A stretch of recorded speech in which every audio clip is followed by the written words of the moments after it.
Hi everyone. Mushroom masala curry ఎలా చేయాలో చూపిస్తాను. కంప్లీట్‌గా చూడండి. చాలా ఈజీగా చేసుకోవచ్చు. చాలా తక్కువ ఇంగ్రీడియెంట్స్‌తో చాలా హెల్తీ గూడా. కాల్షియం లేడీస్‌కి చాలా బాగా అందుతుంది. సో, మష్రూమ్ కర్రీ ఎలా ప్రిపేర్ చేయాలో చూద్దాం. ఫస్ట్ మష్రూమ్స్ నేను ఇది హాఫ్ కేజీ మష్రూమ్స్ తీసుకున్నాను.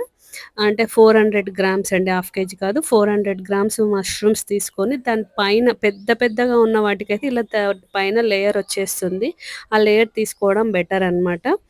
చిన్న చిన్న వాటికి మాత్రం వెళ్ళదు. సో, ఇలా లేయర్ తీసేసుకొని మన్ని పీసెస్ కట్ చేసుకోవాలి. ఇది సాల్ట్ వేసి మనము కొద్దిసేపు వాటర్‌లో ఎక్కువసేపు నానబెట్టొద్దు. మళ్ళీ వాటర్ అంతా అందులోకెళ్తుంది. సాల్ట్ వేసి కొద్దిసేపు ఒక 5 మినిట్స్ నానబెట్టుకొని క్లీన్ చేసుకొని ఇలా పొట్టు తీసి చేసుకోవాలి. ఈ మష్రూమ్ కర్రీ చపాతీలోకి బావుంటుంది, రైస్‌లోకి బావుండదని అందరూ అనుకుంటాం. కానీ ఈ పద్ధతిలో చేసుకుంటే మీకసలు చపాతీ గాదు, వైట్ రైస్ అయినా సరే, బిర్యానీ అయినా సరే ఎక్కడైనా తినొచ్చు. ఇది కొందరికి మష్రూమ్స్ నచ్చుతుంది, కొందరికి నచ్చదు. బట్ మీరొక్కసారి ట్రై చేశారు అంటే ఇది చాలా బావుంటుంది. ఇది హెల్తీ కూడా. హెల్త్‌కి చాలా మంచిది. ఓకే. సో, ఇలా అన్ని పీసెస్ లాగా కట్ చేసుకొని జర పెద్ద పెద్ద పీసెసే కట్ చేసుకోవాలి. చిన్నగా కట్ చేయకూడదు. ఇలా పెద్దగా పీసెస్ కట్ చేసుకొని, ఇంక మనం స్టవ్ మీద పాన్ పెట్టుకొని వేడి చేసుకొని ప్రొసీజర్‌లోకి వెళ్దాము. చాలా తక్కువ ఇంగ్రీడియెంట్స్ మనం రెగ్యులర్‌గా చేసుకోవచ్చు. ఇది కనీసం 15 డేస్‌కి ఒకసారైనా తినాలి. మష్రూమ్స్ చాలా మంచిది. కాల్షియం చాలా బాగా అందుతుంది. ఓకే. పిల్లలు గూడా ఇంట్రెస్ట్‌గా తినరు. బట్ అయినప్పటికీ ఇలా మసాలా కర్రీ చేసి పెడితే వాళ్ళు తింటారనమాట. బిర్యానీ చేసి ఇది చేసాము అంటే ఎందుకు తినరు? ఖచ్చితంగా తింటారు. ఇలా ఆయిల్ వేసుకున్నాను. ఒక 2 స్పూన్స్ ఆయిలే ఏసుకున్నాను. ఆయిల్ గూడా ఎక్కువేం పట్టదండి. ఇంకా నేను దీంట్లోకి మెయిన్ మసాలా ఇంపార్టెంట్ ఎక్కువ అవసరం లేదు. 2 చిన్న దాల్చిన చెక్క, 2 లవంగాలు, 2 ఇలాచి, సాజీరా ఆప్షనల్ ఏసుకోకపోయినా పర్లేదు. ఇలా కొంచెం కొంచెం పిల్లలు ఎక్కువ స్పైసీ ఉంటే తినరు కాబట్టి మసాలా అనేది చాలా తక్కువ చూసుకొని వేసుకోవాలి. సో, ఒక స్పూన్ జీలకర్ర యాడ్ చేసుకుంటున్నాను. ఇవి కొంచెం ఫ్రై అయిన తర్వాత ఇక్కడ మెయిన్ గుర్తుపెట్టుకోవాల్సిన విషయం ఏంటంటే, మసాలాలు వేసే ముందు ఆయిల్ మరీ ఎక్కువ హీట్ అవ్వకుండా చూసుకోండి. ఓకే. అలా మసాలాలేసిన తర్వాత ఒక కప్ ఆనియన్స్ వేసుకున్నాను. ఈ ఆనియన్స్ బాగా ఫ్రై అవ్వాలి.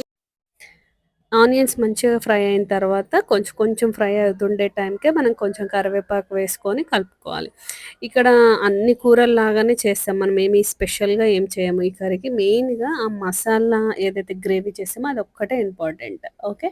సో, పసుపు వేసుకున్నాను. కొద్దిసేపు మనం మూత పెట్టుకొని వేయించుకుందాము. సిమ్‌లోనే పెట్టాలి. హై ఫ్లేమ్‌లో పెట్టకుండా వేయించుకుందాం. ఇప్పుడు మసాలా ప్రిపేర్ చేసుకుందాం. ఒక మిక్సీ జార్ తీసుకొని దాల్చిన చెక్క మనం చూసుకొని వేసుకోవాలండి. ఇప్పుడు ఆల్రెడీ మనం పోపులో వేసాము కాబట్టి కొంచెం వేసుకోవాలి. లవంగం, ఇలాచి అండ్ ఇక్కడ జీడిపప్పు మోస్ట్ ఇంపార్టెంట్ గ్రేవీ కర్రీ కదా! జీడిపప్పు ఒక గుప్పెడు జీడిపప్పు తీసుకున్నాను. ఆ తర్వాత ఇక్కడ మనము టమాటోస్ తీసుకోవాలి. ఆనియన్స్ ఎంతైతే తీసుకున్నానో ఒక కప్పు టమాటోస్ తీసుకున్నాను. తర్వాత మనం పెరుగు. ఇది ఫ్రెష్ పెరుగు ఉండాలి. పుల్లగా అస్సలు ఉండొద్దు. ఒక 2 స్పూన్స్ నేను పెరుగు వేసుకున్నాను. ఇది గ్రేవీకి మోస్ట్ ఇంపార్టెంట్. టమాటోలు, నెక్స్ట్ జీడిపప్పు, ఫ్రెష్ పెరుగు. ఈ 3 మంచిగా ఫ్రెష్‌గా అంటే టమాటోస్ కూడా కొన్ని పుల్లగా ఉండవు చూడండి. అవైతే ఎక్కువేసుకోండి. పుల్లగా ఉండేటివి తక్కువేసుకోండి. పచ్చి కొబ్బరేసుకున్నాను. సో, వేసుకొని ఇంకా నేను మిక్సీ పట్టేసుకున్నాను. ఇప్పుడు ఆల్రెడీ ఇక్కడ ఆనియన్స్ నేను వేయించుకుంటున్నాను కదా! అల్లం వెల్లుల్లి పేస్ట్ వేయాలి. ఇది అల్లం వెల్లుల్లి పేస్ట్ మీరు అల్లం వెల్లుల్లి పేస్ట్ అయినా ఎయొచ్చు. మనం మసాలా ఇందాక రుబ్బుకున్నాం కదా! అందులోనే అల్లం వెల్లుల్లి వేసి కూడా చేసుకోవచ్చు ఫ్రెష్‌గా. ఇలా కొంచెం వేగిన తర్వాత అల్లం వెల్లుల్లి పేస్ట్ వేగిన తర్వాత మనం ఏదైతే పేస్ట్ చేసుకున్నామో ఆ పేస్ట్‌ని మొత్తం సన్నగా పెట్టుకోవాలి. మెయిన్‌గా సిమ్‌లో పెట్టుకొని మగ్గించుకోవాలనమాట. మగ్గించుకున్న తర్వాత ఇందులో కారం సరిపడనంత కారం, కారం గూడా మీ స్పైసీ తగ్గట్టు మీరు వేసుకోవచ్చు. నేనిక్కడ 2 స్పూన్స్ కారం వేశాను. ఈ కారం మన స్పైస్ తగ్గట్టు వేసుకున్న తర్వాత ఉప్పు. ఉప్పు కూడా మన టేస్ట్ తగ్గట్టు ఏసుకోవచ్చు.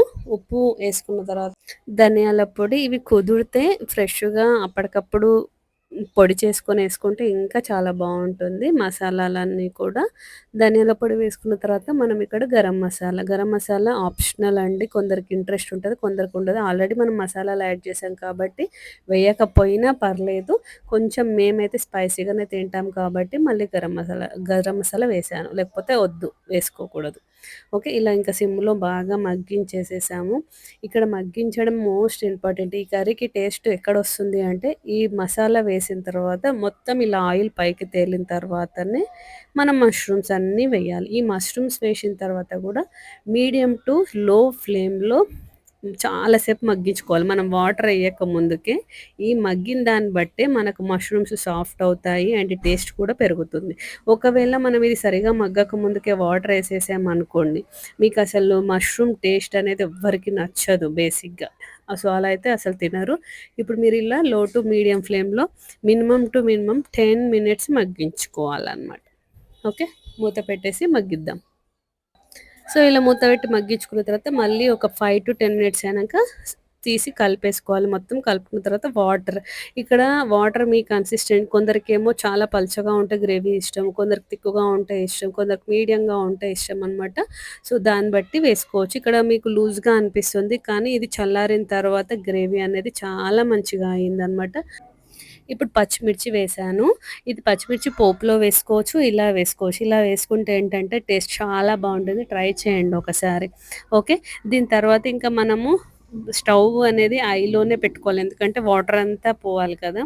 నెక్స్ట్ కసూరి మేతి. కసూరి మేతి ఇలా చేతిలో వేసుకొని ఇలా పొడిలాగా చేసి వేయడం వల్ల ఈ మసాలా కర్రీకి చాలా చాలా టేస్ట్ వస్తుంది. ఓకే. సో, ఇదంతా వేగిన తర్వాత ఇప్పుడు మూత పెట్టేసుకొని మగ్గించుకోవాలి.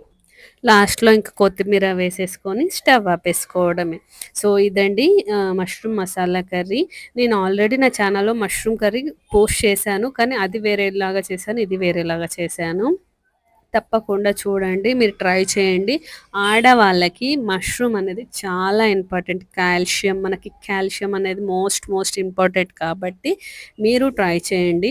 కనీసం నెలలో ఒకసారైనా చేయండి. చూడండి అంత వాటర్ పోసాను కదా! దగ్గరకొచ్చేసింది. మొత్తం దగ్గరకొచ్చేసింది. ఇంకా చల్లారే వరకు ఇంకా గ్రేవీ అనేది చాలా దగ్గరకొచ్చింది. చూపిస్తాను చూడండి. సో, ఇలా ఇగ చూడండి ఎంత దగ్గరకొచ్చేసింది. ఈ ఈ గ్రేవీ అనేది ఇలా ఉంటేనే చపాతీకైనా, వైట్ రైస్‌కైనా, బిర్యానీకైనా చాలా టేస్టీగా ఉంటుంది. మీరు కూడా ఒకసారి ట్రై చేసి ఎలా వచ్చిందో కామెంట్ బాక్స్‌లో మెన్షన్ చేయడం మర్చిపోకండి.